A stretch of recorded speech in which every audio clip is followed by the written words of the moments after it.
Dans l'actualité ce soir, les chrétiens célèbrent ce dimanche la résurrection du Christ, la Pâque qui symbolise la victoire de la vie sur la mort. Pour ces fidèles au Burkina Faso, les fidèles étaient en communion dans les églises, mais également en privé, comme vous le verrez dans cette édition. Et dans cette édition, la route Banfoura frontière de la Côte d'Ivoire en chantier avance.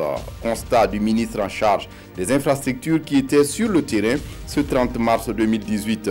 À quel taux estime-t-on l'exécution de ces travaux? La réponse à suivre dans ce journal. Dans ce journal, les maîtres coraniques doivent être des agents pour aider à la lutte contre l'extrémisme violent et le terrorisme au Burkina Faso. C'est la conviction d'une association basée dans le nord du pays. L'association vient d'achever un colloque sur le sujet. Les conclusions à suivre dans ce journal, ce sont là les titres du 20h. Mesdames, Messieurs, bonsoir. Ravi de vous retrouver. Ce dimanche donc, les chrétiens célèbrent la Pâque ou la résurrection du Christ. À Ouagadougou, la capitale, cette célébration a été marquée entre autres par une messe dite par le nonce apostolique Pierre Goro Biotoni, les temps forts avec Omar Zombré.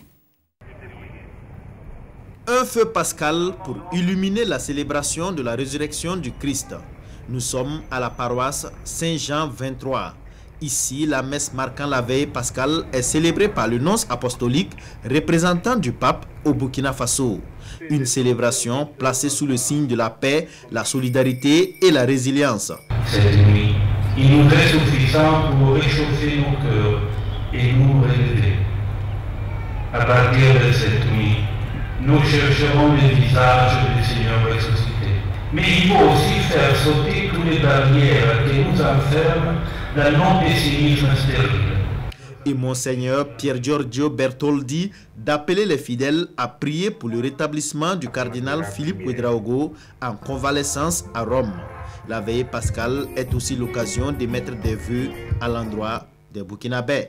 Que la résurrection du Seigneur soit l'instrument avec lequel un pays entier puisse se remettre debout et marcher tous ensemble dans la direction d'une meilleure capacité de vivre ensemble et de bâtir ensemble un pays renouvelé. À l'endroit de nos différentes communautés, pour que règne la paix de cœur, la paix des âmes, la paix intérieure et la paix autour de nous. Nous souhaitons au pays paix, surtout la paix, l'union et l'entente entre les frères et sœurs.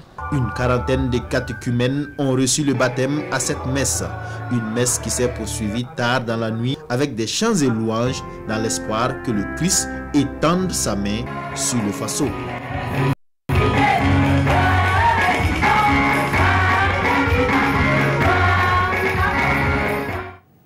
À Bobo Dioulasso, même ambiance de dévotion où l'archevêque de la ville a présidé la messe à la cathédrale de la ville. Monseigneur Paul Ouedraogo a insisté dans son homélie sur le partage. Partage de la joie, partage de la conviction, mais aussi partage du bonheur. Amadou Lougué sur place à Bobo Dioulasso. Par centaines, les fidèles catholiques arrivent à la paroisse de l'église Notre-Dame de Lourdes de Bobo Dioulasso. Dans son homélie, le célébrant de la messe invite les croyants à un renouveau pour le salut de l'humanité. C'est par sa résurrection que Jésus signe, j'allais dire, son identité comme fils de Dieu. Et donc Jésus nous demande de lire notre vie, ce que nous vivons avec lui, les événements comme nos relations familiales, nos relations les uns avec les autres, vraiment à la lumière du ressuscité. Alors nous demandons aux chrétiens d'être fidèles au message de Jésus et d'entraîner peut-être, j'allais dire, tout notre monde, tous les concitoyens à ce nouveau départ pour construire un Burkina nouveau. Merci. À l'église centrale de l'Alliance chrétienne de Bobo Dioulasso, le témoignage et le baptême d'Hassan Nakuro donnent le ton. À sa suite, 18 autres personnes sont passées dans l'eau du baptême. J'ai considéré comme je suis ressuscité, voilà, de nouveau quoi. Je suis né de nouveau. Parce que j'ai décidé de suivre Jésus, de marcher avec lui jusqu'à la fin de mes jours. Je suis animée d'une très grande joie ce soir, puisque c'est une preuve pour moi d'appartenir au Seigneur, pour montrer que j'appartiens désormais au Seigneur Jésus.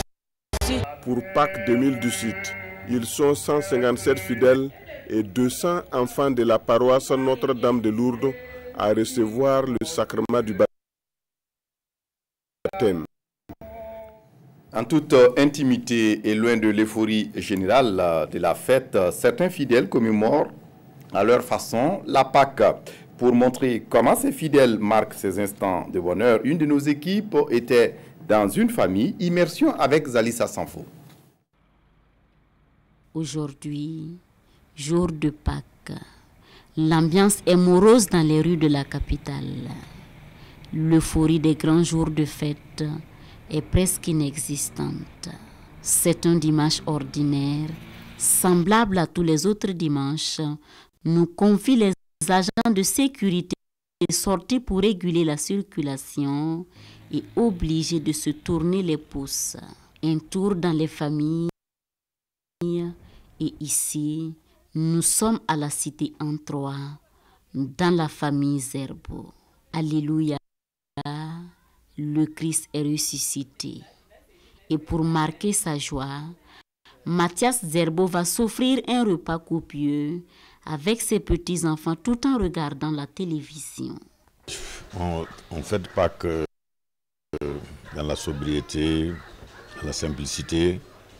D'abord parce que je suis un retraité, donc je n'ai plus la tête tellement à la fête. Ensuite, je suis assez spécial parce que mon épouse est Adja. Mon épouse a été à la Mecque, donc nous sommes un couple mixte. Pâques, en réalité, c'est la plus grande fête catholique, en réalité. Mais je crois que Noël, là, est beaucoup plus fêté parce que la nativité, vous voyez, Jésus qui naît, les enfants, si vous voulez, monopolisent la fête. Et tout ce que les enfants font, généralement, les parents suivent. Donc, si vous voulez, les enfants aident à amener l'ambiance. Un tour dans une autre famille encore à tout hasard. Et nous sommes dans la famille Sangari. Ici aussi, l'ambiance de Pâques se trouve dans les assiettes. Il y a à manger, il y a à boire, tout ça, donc ça va quoi.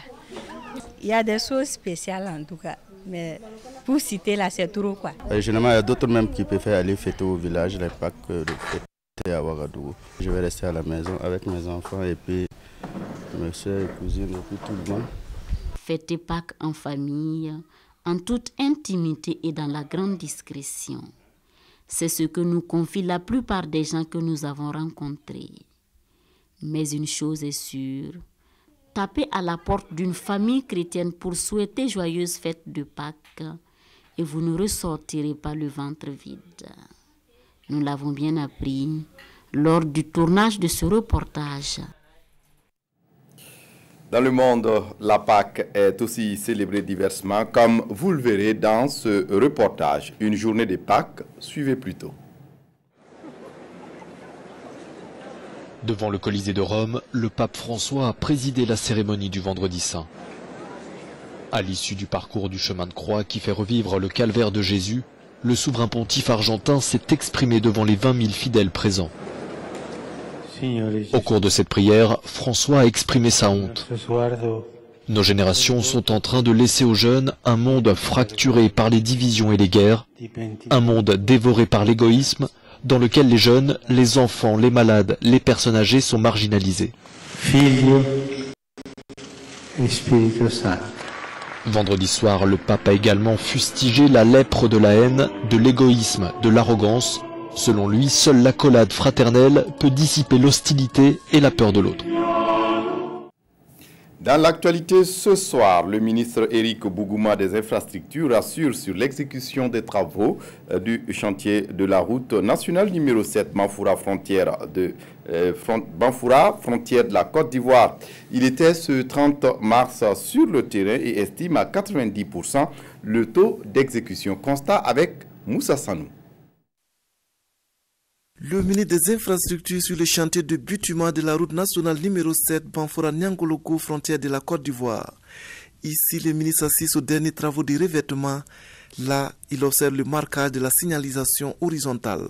Au jour d'aujourd'hui, nous sommes à 95% du taux d'exécution des travaux, compte un délai pratiquement à 98%, mais cela est seulement dû au fait qu'il ne reste que 500 mètres de revêtement à faire et la signalisation horizontale. Donc c'est un sentiment de satisfaction que nous avons aujourd'hui parce qu'on est sûr que d'ici la fin du mois d'avril, le chantier sera bouclé. Satisfaction aussi diminuée des infrastructures pour qui les enjeux de cette route Banfora-Nyankoloko, frontière de la Côte d'Ivoire, ne sont plus à démontrer. Vous savez bien que cette route qui va de Banfora jusqu'à Nyangologo, puis à la frontière de la Côte d'Ivoire, a un caractère vital pour l'économie de notre pays. C'est une route d'intégration régionale, c'est une route d'intégration humaine, c'est une route d'une économie qui se revitalise.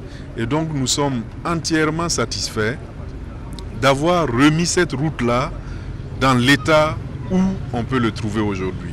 Cette route Banfora-Nyankoloko, frontière de la Côte d'Ivoire, est longue de 112 km.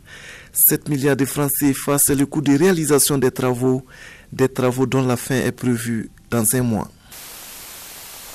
Dans la lutte contre l'extrémisme violent et le terrorisme, aucun effort n'est de trop. C'est ce qu'a compris une association dans le nord du pays. L'association Tabital Andal vient d'achever un colloque à Dori à l'intention des maîtres coraniques sur la participation citoyenne de ces derniers à l'édification de la paix. Le pain avec Lazare Sanou sur place à Dori. Des maîtres coraniques, des représentants des services de sécurité et des services déconcentrés de l'État au Sahel autour d'un colloque sur la paix et la sécurité. L'initiative est de l'association Tibital Andal des maîtres coraniques du Sahel qui entend jouer sa partition dans l'édification de la paix au Burkina Faso. On s'est dit aujourd'hui si le maître coranique même se réunit et vraiment pour pouvoir bien débattre leur situation et chercher au moins à trouver la solution à des problèmes quand même qui se trouvent au Sahel aujourd'hui, nous disons quand même qu'on va pouvoir sortir quand même de ces problèmes que nous avons. Et surtout aussi de pouvoir rapprocher au moins la population avec au moins l'administration ensemble, parce qu'il faut vraiment qu'on cohabite ensemble, il faut qu'on vit ensemble, donc il faut vraiment qu'on s'entende. Une action saluée par la communauté islamique du Sahel qui voit ici un moyen de promouvoir la paix et la solidarité pour un développement durable, d'où ces défis à relever. On attend de maîtres coraniques au sortir de ces colloques de formuler des recommandations pertinentes, enracinées dans les enseignements positifs de la religion musulmane qui est essentiellement fondée sur la promotion de la paix, sur la promotion de la tolérance, sur la promotion de la solidarité, sur la promotion de la générosité, sur la protection de la vie qui est considérée comme sacrée. L'association Tibital Andal a été créée en janvier 2017. Elle a pour objectif de contribuer à l'amélioration des conditions de vie de la communauté islamique et le vivre ensemble. À Matia-Kwali, dans l'est du Burkina, le dernier conseil municipal de la ville n'a pas pu se tenir dans les locaux de la mairie. En cause, une altercation entre un groupe de citoyens de la ville et les forces de l'ordre. Bilan, une dizaine de blessés, mais la session a pu quand même se tenir. Mamadi Ouedraogo, sur place à Fadan Gourma.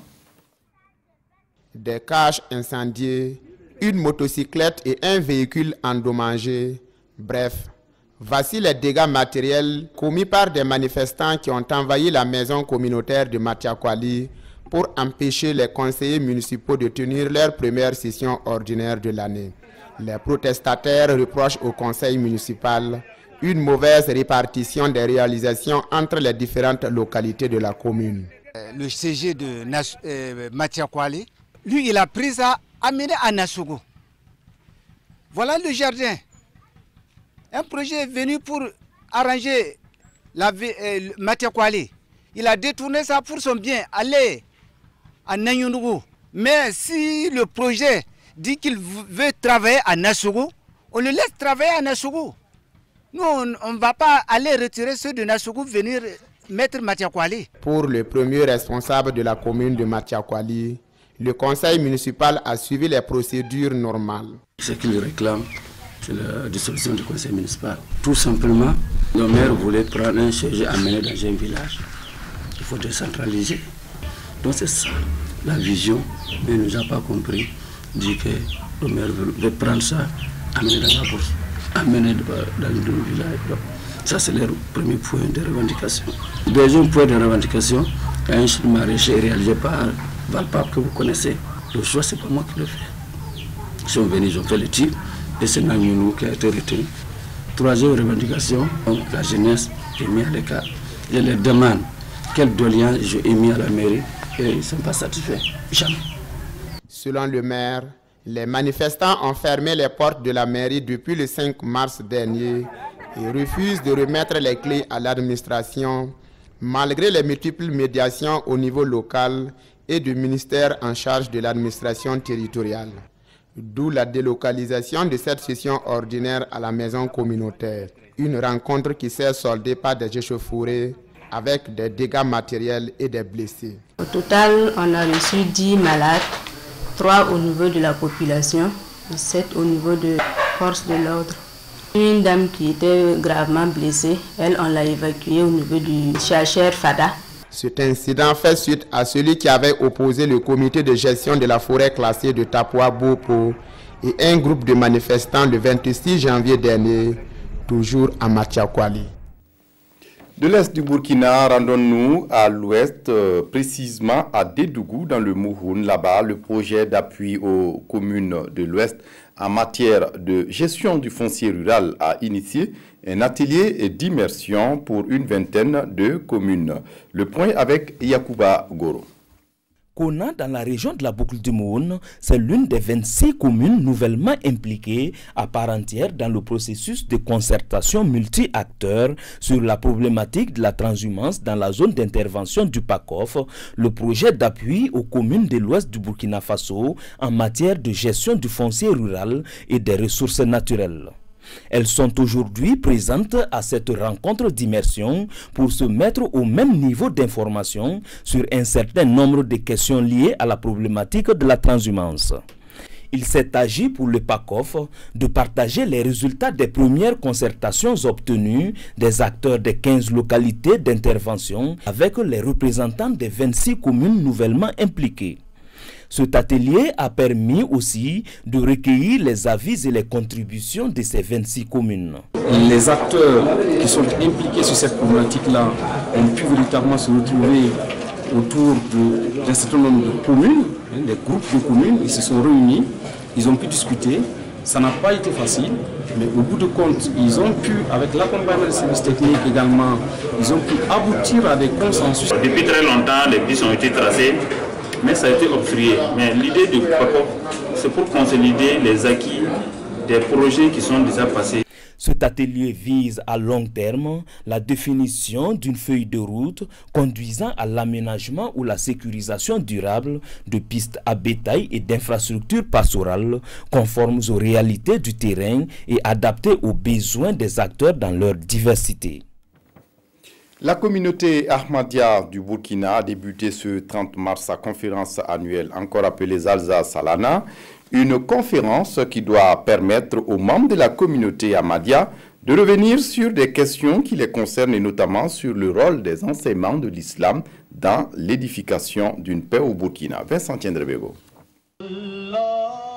Conférence annuelle de la communauté Ahmadiyya.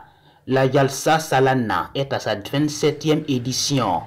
Cette année, la célébration se fait sous le thème de la contribution des enseignements islamiques pour édifier une société de paix. Dans un contexte où nous, au Burkina Faso, nous faisons face donc à des mouvements terroristes et également à des intolérances de toutes sortes, il est tout à fait normal qu'un thème de ce genre-là connaisse un regain et un intérêt particulier pour le gouvernement. L'islam n'a jamais dit, le Coran n'a jamais dit d'aller ôter des vies. Il y a que nous avons aussi des responsabilités individuelles à assumer pour que les solutions qui vont être trouvées trouvent un écho favorable et que la mise en application puisse avoir aussi un impact évident. Face aux participants venus d'Afrique, de France et d'Allemagne, le représentant du calife, premier responsable de cette communauté, enseigne la cohésion sociale et le patriotisme. Occasion à cette cérémonie d'interroger le ministre de l'administration territoriale sur la dissolution d'une structure de sécurité islamique à Puitenga. À ce niveau-là, il n'y a pas d'assimilation possible entre des actions qui ne rentrent pas dans le cadre de la loi et la religion musulmane. Ça, c'est clair au niveau du gouvernement. À ce niveau-là, donc le gouvernement n'a fait qu'exercer simplement son devoir de faire en sorte que les populations du Burkina Faso vivent bien ensemble. La conférence devrait se poursuivre jusqu'à ce dimanche à travers plusieurs communications. Des communications autour du slogan de cette communauté, amour pour tous, haine pour personne. De son côté, le mouvement raélien célèbre la journée ambassade extraterrestre, une journée décrétée par le prophète Raël. Et au Burkina Faso, les adeptes se sont livrés à des séances de sensibilisation sur la construction d'une ambassade extraterrestre au Burkina. Oumou Cissé. Une ambassade pour accueillir les extraterrestres. C'est une mission du mouvement raélien qui dit avoir déjà envoyé le projet à plusieurs pays à travers le monde. Et pour les conférenciers du jour, un protocole facultatif concernant les ambassades pour extraterrestres a été envoyé à un pays intéressé par le projet. Le pays accordant le lot indispensable, l'extraterritorialité nécessaire et l'autorisation pour que l'ambassade extraterrestre soit construite sur son territoire bénéficiera non seulement financièrement, mais deviendra également le centre spirituel et scientifique de la planète pour les millénaires à venir, et le bonheur prévaudra à l'intérieur de ses frontières. Malheureusement, nous n'allons pas pouvoir vous donner son nom. Pourquoi? Pour la simple et unique raison que ce pays a demandé, puisque ce sont des phases de négociation d'abord, pour éviter certainement d'avoir des pressions, je ne sais pas, de tout genre, ce pays a demandé exclusivement la discrétion totale sur cette question. Selon ces Raéliens, le projet a été également envoyé aux autorités burkinabées il y a de cela 2 ans. Et pour eux, la construction de cette ambassade permettra à l'humanité de bénéficier de l'héritage scientifique de 25 000 ans des Elohim. Et ce ne sera pas tout. Dans cette ambassade, et comme ils l'ont expliqué, à ce moment, ils viendront avec tous les prophètes qui sont passés. Les prophètes des différentes religions qui existent. Depuis, on peut dire, depuis les temps anciens. Cette journée du 31 mars est déclarée par le fondateur du mouvement raélien, journée ambassade extraterrestre. Cette ambassade sera le 3e temple selon ses conférenciers. Les acteurs œuvrant dans le domaine de la fourniture des biens et services ont désormais leur fêtière. Il s'agit de l'Alliance burkinabé des fournisseurs de biens et services portée sur les fonds baptismaux ce 29 mars. C'était en présence de Oumar Sombré. Au cours des 10 dernières années, les sociétés minières ont investi plus de 1000 milliards de francs CFA au Burkina Faso. Grandes consommatrices de biens et services, ces sociétés font appel aux entreprises locales pour certains de leurs besoins. Des entreprises qui n'arrivent à satisfaire au stade actuel que moins de 20% des besoins de l'industrie minière, d'où la nécessité de promouvoir l'offre locale. Et c'est tout l'enjeu du lancement de la plateforme des fournisseurs miniers dénommée Mirel. Mirel est un produit de l'Alliance burkinabé des fournisseurs de biens et services miniers. Et nous avons ici un outil qui va permettre de mesurer, de capter vraiment l'ensemble des entreprises qui sont aptes à fournir des biens et services miniers.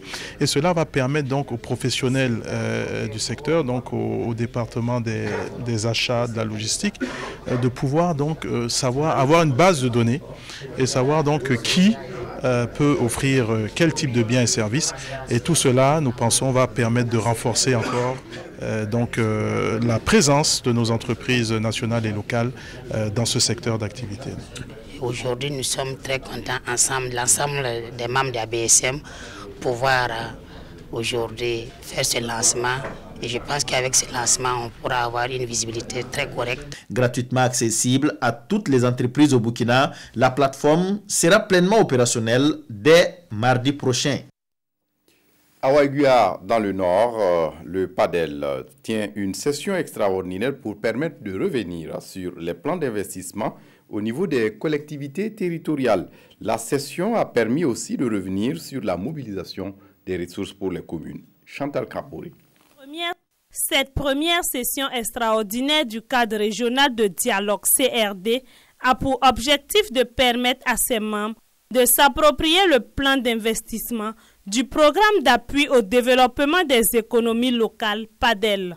Sa sous-composante 2, intitulée Développement des services énergétiques modernes et d'infrastructures socio-économiques de base, vise à doter les collectivités locales de la région du Nord d'infrastructures marchandes, de conservation et de production. Composant 2, les activités inscrites sont au nombre de 268 activités qui ont été retenues pour un montant global de 9 333 337 402 francs. Mais face à un processus de mobilisation des ressources qui se fait de façon progressive, le coordonnateur national du PADEL appelle à une priorisation des besoins pour chaque collectivité. L'engagement qu'on a pris en tout cas, c'est qu'en fin 2020, toutes les collectivités territoriales devraient voir toute l'enveloppe là être engagée, même si tout n'est pas terminé en termes de réalisation des investissements sur le terrain, même si tout n'est pas terminé. Toute l'enveloppe là sera engagée d'ici fin 2020, ce qui veut dire que les ressources financières seront entièrement mobilisées d'ici 2020. Ça, c'est la garantie qu'on a. Avec une enveloppe financière de près de 400 milliards de francs CFA, repartie entre les 13 régions du Burkina, la région du Nord bénéficie de plus de 9 milliards de francs CFA. Le programme prend fin en 2020. Un mot de politique dans ce journal est restant à Waiguia où le CDP tient une convention régionale pour discuter des défis et du rôle des structures géographiques.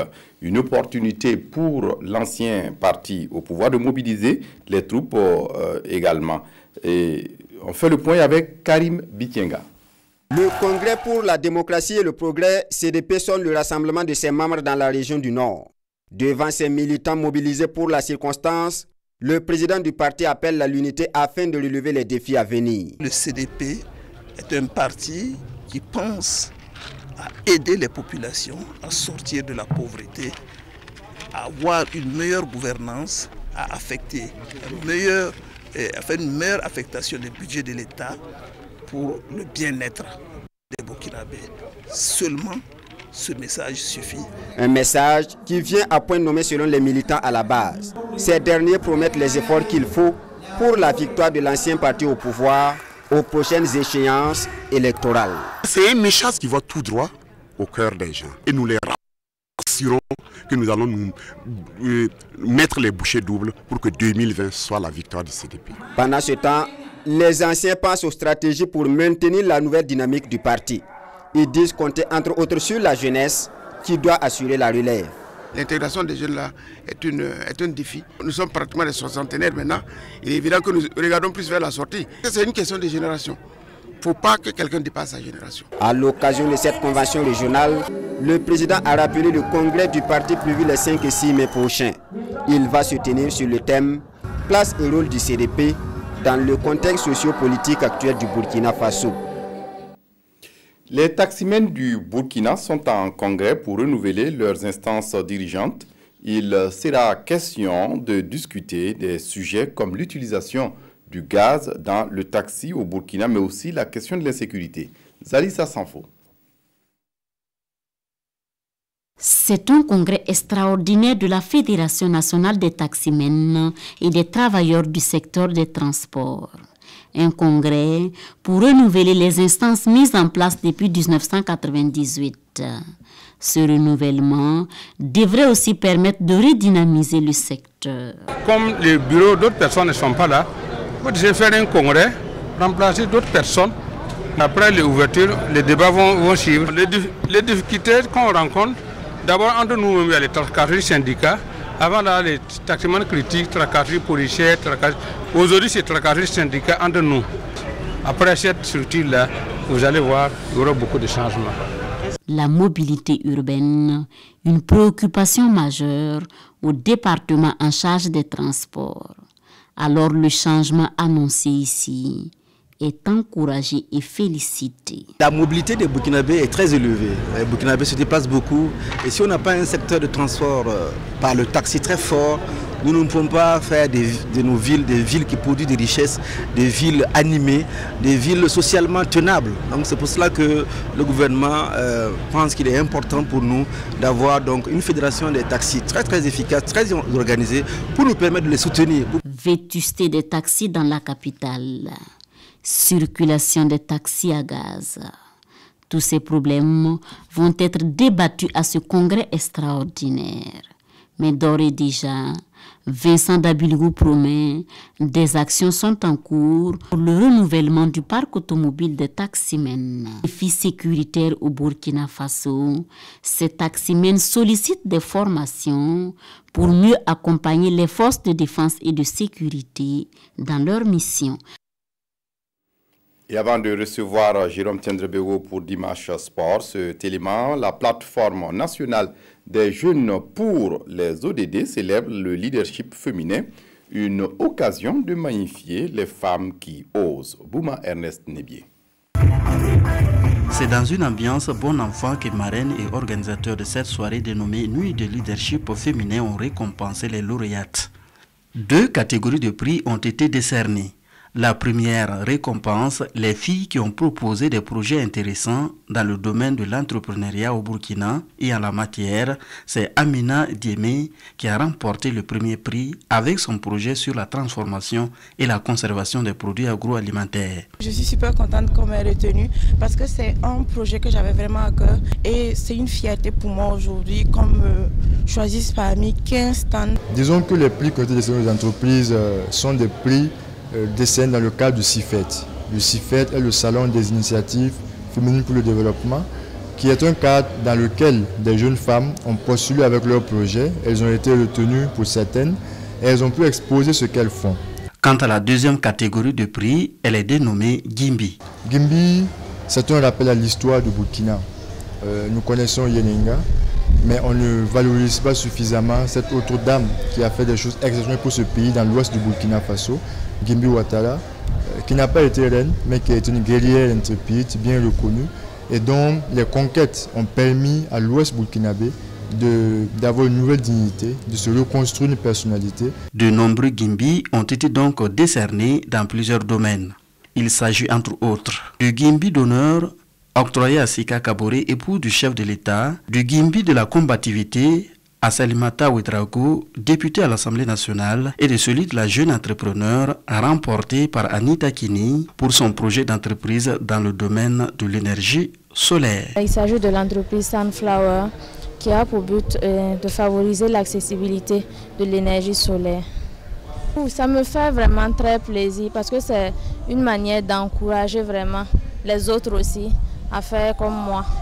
Organisée dans le cadre de la campagne nationale de la promotion du leadership féminin, cette soirée a permis à de nombreuses filles d'avoir des mentors, c'est-à-dire des femmes leaders qui ont décidé de les aider à devenir aussi des leaders. Nous sommes dimanche et dimanche, c'est Dimanche Sport sur la RTB. Jérôme Tiendrebego nous a rejoint. Jérôme, bonsoir. Bonsoir Fousseni Kindo. Et pour le premier sujet de ce Dimanche Sport, nous parlons de l'AJSB, l'Association des journalistes du Burkina, qui a désigné son meilleur joueur du mois de février. Oui, Fousseni Kindo, mais avant de parler de cette actualité, là, une information qui vient de nous tomber. Saboteur, vous savez, son contrat à la tête des étalons locaux, arrivé à échéance le 31 mars 2018, eh bien, Saboteur rebelote pour un contrat à durée non encore dévoilée. En tout cas, c'est ce que nous révèle cette source du côté de la fédération. Alors, bien pour... certainement qui va être beaucoup commentée. Exclusivité RTB. Alors, pour revenir au meilleur joueur du mois de février à JSB, il faut dire que Cheikh Djibril Ouattara reçoit ce prix-là pour la deuxième fois et son prix lui a été remis hier du côté du stade Wobi à l'occasion du match ASFB Uzo, et Rachid Sawadogo nous en dit plus. C'est l'un des faits marquants de cette sortie de l'ASFB. Son attaquant Cheikh Djibril Ouattara reçoit pour la deuxième fois consécutive le trophée du meilleur joueur du mois de l'Association des journalistes sportifs du Burkina. Pour cette fois, est celui de février 2018. Ça ne m'a pas surpris puisque depuis que j'ai reçu le premier prix, je me suis dit il faut vraiment travailler pour conserver le prix là. Donc pour cela, on a tout donné à l'entraînement. Tout d'abord, je remercie la JSP pour ce prix, pour cette distinction dans le championnat, parce que ça encourage nous les joueurs et les entraîneurs aussi à bien travailler. Cheikh Djibril Ouattara a montré qu'il s'est resté constant dans sa progression, une marge de manœuvre qui permet quand même à son équipe d'aller chercher une première place. Le choix pour cette fois-ci, je peux dire, n'a pas été très corsé parce que Cheikh Djibril Ouattara s'est dégagé carrément du lot. Pour enchérir donc ce que le vice-président de la GSB dit, Cheikh Djibril Ouattara, l'attaquant de la SFB, c'est 3 buts et 2 passes décisives sur le mois de février, ce qui a pesé pour beaucoup dans la place de leader de la SFB. Mais à l'occasion de ce match-là, Cheikh Djibril Ouattara n'a pas marqué, mais alors la SFB arrache le match nul devant l'USO. Donc le prix à GSB, c'est 100 000 francs, plus un bon d'équipement Tovio de 50 000 francs et le trophée AJSB.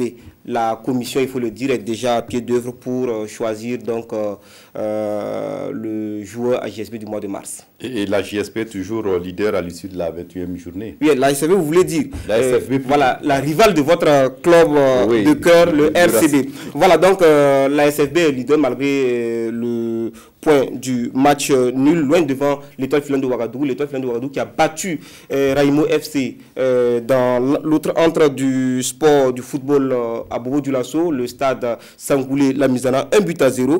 Et on va voir sur les images du off. Alors, Salitas qui s'est incliné, Salitas qui était deuxième, qui s'est incliné 0-2 devant l'USFA. On voit le but de Cheikh Abubakar Ouedraogo à la 12e minute, coup franc direct qui permet donc à l'USFA déjà de mener 1-0. Et le deuxième but, c'est pratiquement en fin de partie et ça va être à la 84e minute avec Abdourahman Sidi, la nouvelle recrue. Et dans l'autre opposition à Saponé, Majestic recevait donc l'AS Police mal en point et grâce à Nourou Kwanda à la 34e minute, on va le voir sur les images ramenées par Mariam Ouattara. Alors la Majestic bat l'AS Police 1-0 et au classement on retrouve les mêmes dans le trio de tête mais dans un tout autre ordre. La SFB est première, l'Étoile filante de Ouagadougou monte à la 2e place avec 35 points plus 8, loin derrière la SFB en tout cas qui a 41 points plus 15 et Salitas est 3e sur le podium avec 34 points plus 5. Les autres positions de cette 21e journée rapidement, Fousseni Kindo, le RCB, votre club, a battu l'USCO 3-1 au stade Wobi. L'Asfa Yenenga et le RCK se sont neutralisés 0-0. La GEB a battu Bobo Sport 3-2 et l'AS Sonabel a étrié Santos 4-0.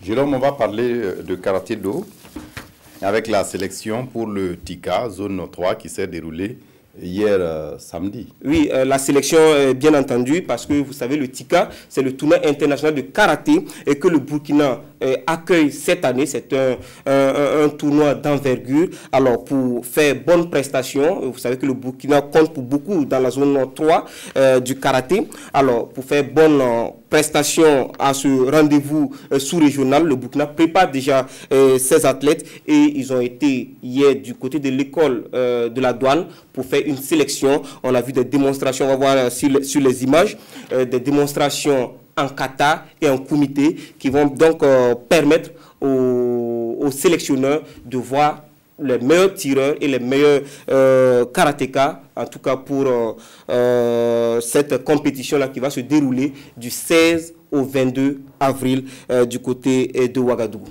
Oui, Jérôme, bien entendu que toutes ces informations seront développées dans le magazine des sports. Oui, demain, on va retrouver les téléspectateurs pour le magazine des sports. Demain, c'est férié, mais nous, on travaille.